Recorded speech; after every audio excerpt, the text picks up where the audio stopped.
So other little things like, how are their cars?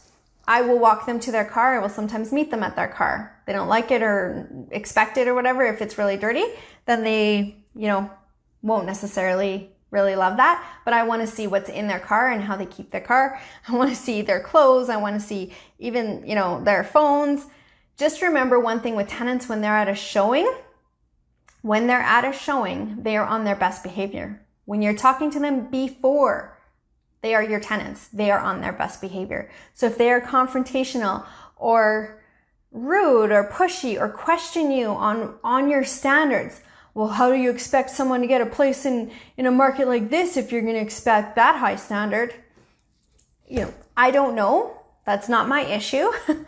But I just know that it doesn't fit for what we've set for this place. I'm so sorry, but all the best to you. Good luck.